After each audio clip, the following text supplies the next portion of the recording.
3 yoshida ota-onasidan ayrildi.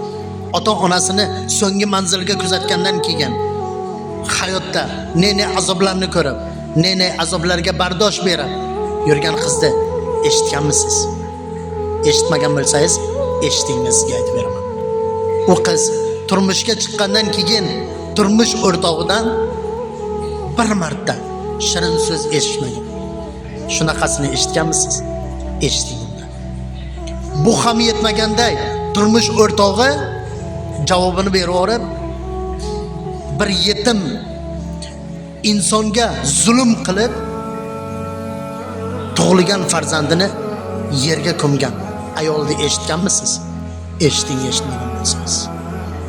Bu hayot maktabi.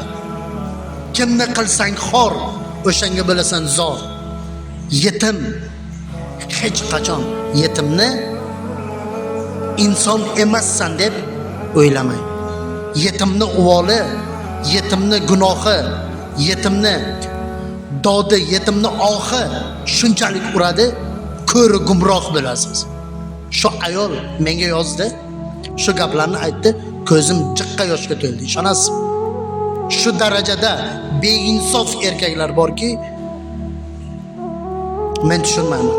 Xudoga shukr, bu ayol borku, beuy emas, bejoy emas.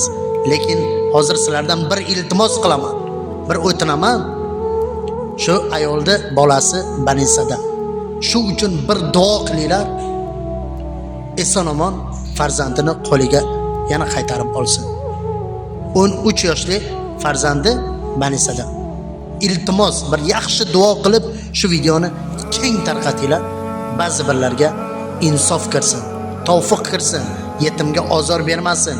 Raski yetim kelinni kelin qildingizmi, gunohini o'ylang, uvolini o'ylang, u dunyongizni o'ylang, oxiratingiz kuyib ketmasligini o'ylang. Ehtiyot bo'ling, o'zingizni asrang.